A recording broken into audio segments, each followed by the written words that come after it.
జై గురుదేవ. అందరికీ నమస్కారం. ఈ వీడియో వినే వాళ్ళకి చూసే వాళ్ళకి అందరికీ కూడా నమస్కారం. ఈరోజు నేను ఈ వీడియోలో అత్యద్భుతమైన ఒక మంచి యక్షిణి సాధన గురించి అనేది పూర్తిగా చెప్తాను. అందరూ కూడా పూర్తిగా వినండి, మీకు కూడా ఒక క్లారిటీ వస్తుంది. అయితే ఈ యక్షిణి సాధన ఎలా చేయాలి, దీని మంత్రం ఏంటి, ఇది ఎందుకు ఉపయోగపడుతుంది అనేది చెప్తాను. స్కిప్ చేయకండి, మీకు అర్థమవుతుంది అనమాట క్లారిటీగా. అప్పుడు చేయాలా వద్దా అనేది మీరు ఆలోచించి చేసుకోవచ్చు అన్నమాట సాధన అనేది. అయితే ఇది యక్షిణి సాధన ఫస్ట్ ఆఫ్ ఆల్ మనకు అమావాస్య రోజు స్టార్ట్ చేయాలి. నైట్ టైంలో చేసుకోవాలి. 9-10 గంటలకి నైట్ టైంలో చేసుకోవాలి. 11 రోజులు సాధన ఉంటుంది. ఇది అడవిలో ఒక చెట్టు దగ్గర చేయాల్సిన సాధన.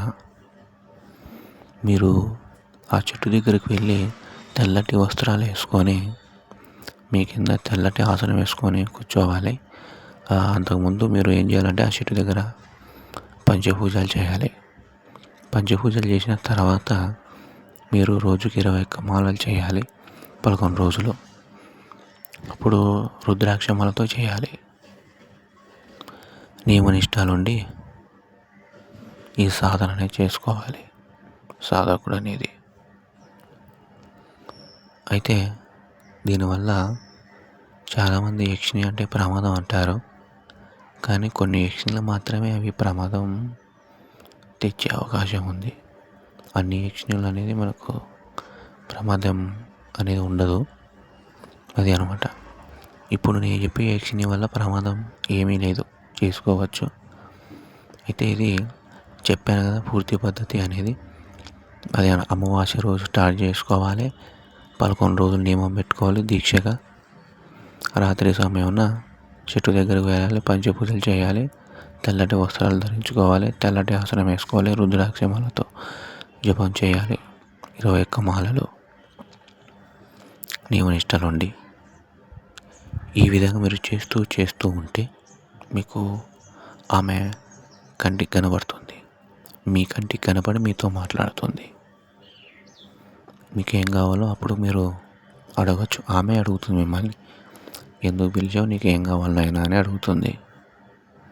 అప్పుడు మీరు ఏ కోరిక ఉన్నా అడగచ్చు. సంతానం, పెళ్ళి, డబ్బు, అప్పులు, బాధలు ఉన్నాయి, లేదా కోరి సమస్యలు ఉన్నాయి, ఇట్లా ఏదైనా సరే అప్పటికప్పటికే మీకు ఆ కోరిక తీరిపోతుంది. అలాగే ఈ సాధన ఉంటుంది, చాలా శక్తివంతమైన సాధన. అయితే ఈ సాధన చేసే ముందర మీకు దేహరక్షణ అనేది కంపల్సరీగా ఉండాలి. దేహరక్షణ అంటే మీకు ఏ ప్రమాదం జరగకుండా అనమాట, అది అనమాట. లేకుంటే ఈ సాధన చేయకూడదు. దేహరక్షణ అంటే ఏం లేదు, ఇప్పుడు యక్షిణి వల్ల ప్రమాదం ఉండదు, కానీ మీరు చేసే ముందర చుట్టుపక్కల శక్తులు ఆకర్షణ అవుతాయి. అవి మిమ్మల్ని భయపెట్టడానికి ప్రయత్నిస్తే అలా కొట్టినా కొడతాయి అన్నమాట మిమ్మల్ని, దేహరక్షణ లేకపోతే. అట్లా ఉంటుంది. ముందు దేహరక్షణ మంత్రం నేర్చుకోవాలి, ఈ సాధనలు చేయాలి.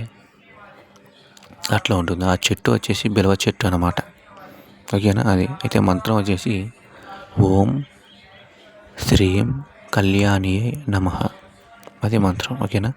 మరిన్ని వీడియోస్ పెడుతూ ఉంటాను. మన ఛానల్ని సపోర్ట్ చేసి సబ్స్క్రైబ్ చేసి షేర్ చేయండి, లైక్ చేసి గంట సింబల్ యాక్టివేషన్ చేసుకోండి. జై గురుదేవ్.